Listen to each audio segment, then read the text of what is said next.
Hey all, Solomon AD here. I wanted to touch on a topic. I'm always diving into a bunch of spiritual topics, but I read an article today. It's an old article by this point, but it's by Frater Acker, and Frater Acker is clearly like one of the best in the game. Um, it was on the nature of the Qlippoth, as titled on the nature of the Qlippoth, and why you shouldn't work with them, I think is what it was called. Um, a quick Google search will find this for you. And he went over a lot in it, but the thing that I found most remarkable about the article, the best thing to take away is that he provided like actual like historic events that are examples of like Qlippothic manifestations. And it just goes to show that the Qlippoth is not nice. And it's not nice in very non-sexy ways.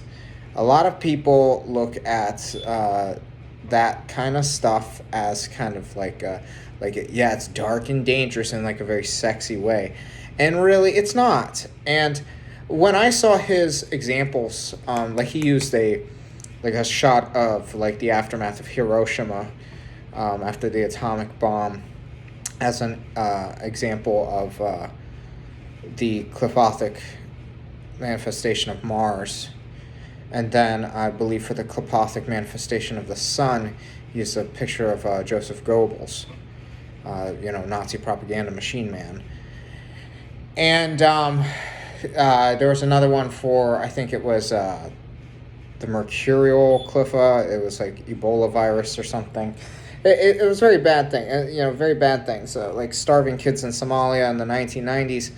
And he can ascribe each, he didn't just say, oh, look at all these bad things, boom, Qlippoth. He really matched it to their respective spheres. And this was a conclusion that I had made a few years ago, unbeknownst to this article. And I just really connected with like what he was saying because I came up to very similar conclusions.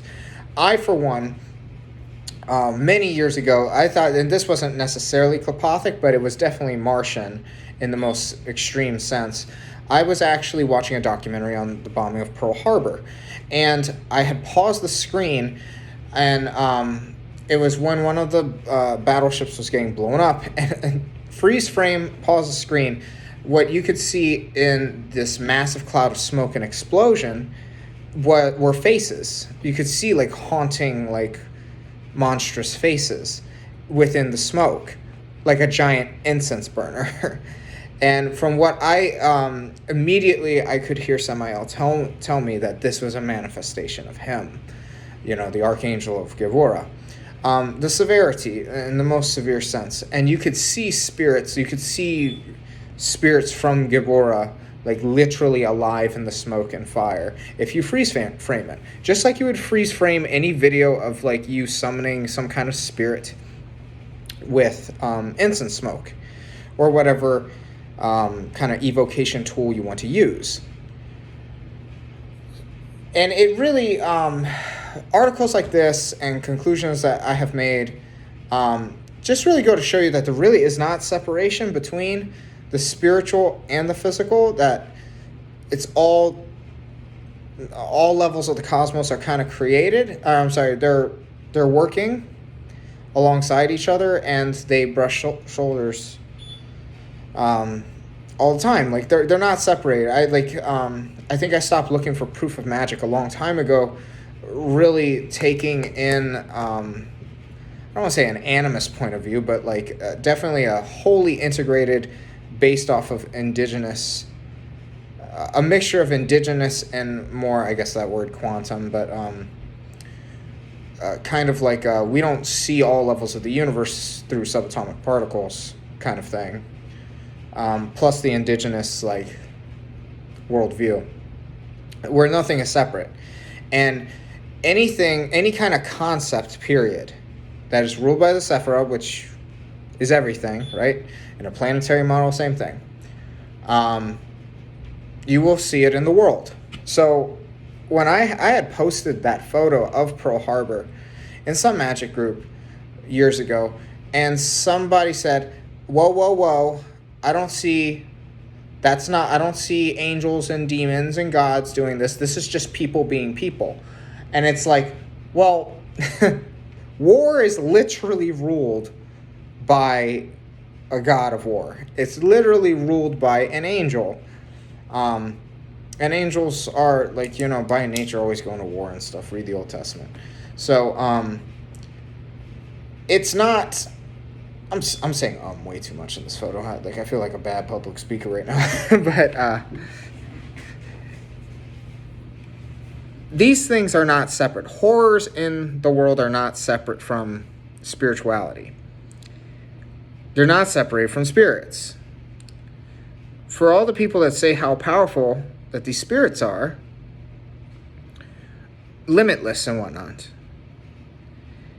but then they want to backtrack and say, oh, but they don't do anything like actual bad. Like they would never hurt somebody. Like that defeats the purpose of them being limitless and having dominion over nigh omnipresent concepts going on in the world.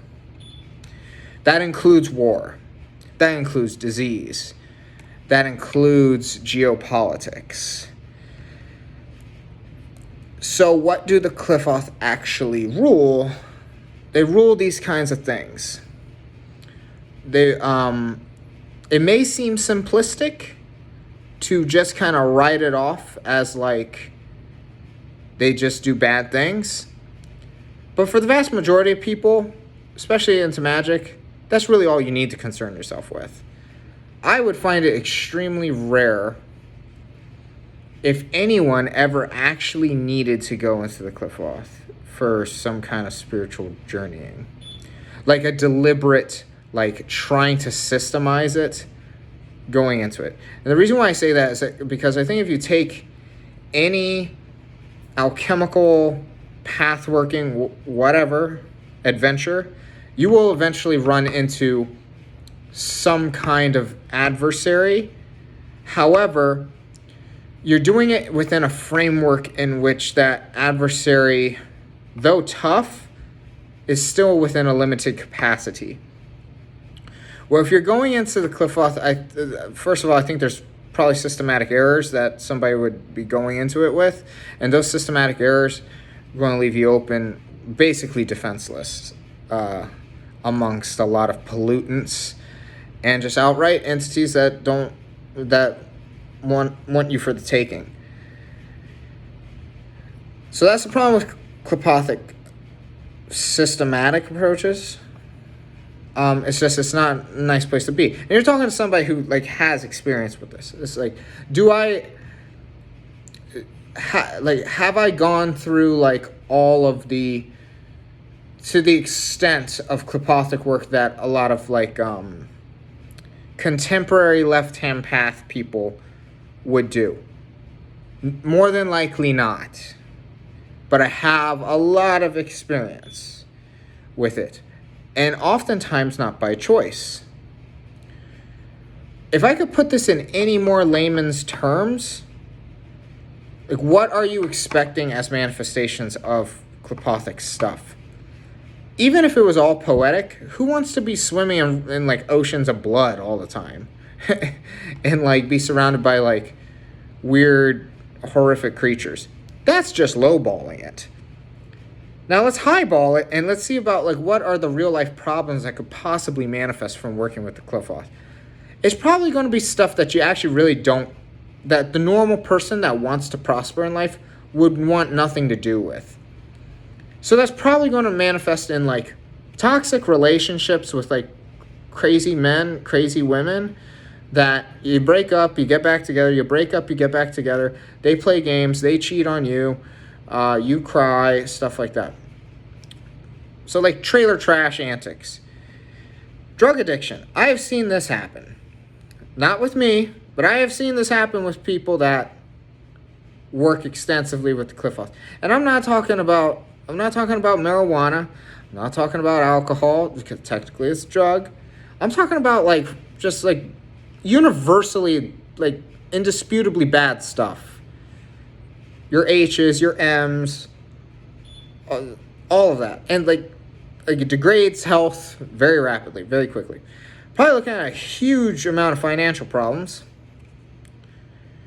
And then that's not including like the actual horrific stuff that could happen, like insanity, like actual deaths and whatnot.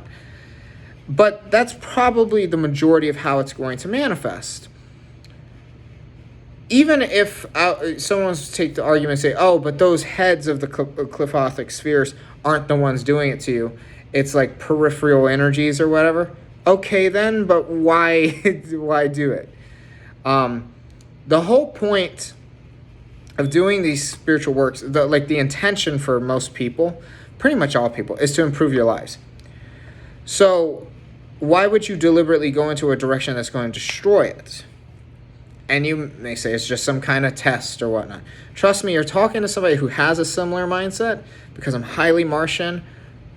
Samael is always my go-to, and it's not an easy path. It is the hardest way possible, within reason, that someone could go to for alchemy.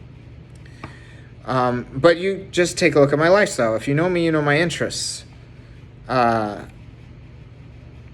even that is within reason, because I prioritize healthy lifestyle, exercise, further education, whether it's on my own or through schooling or whatever.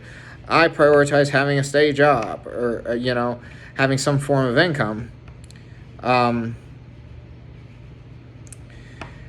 don't get into shady activities.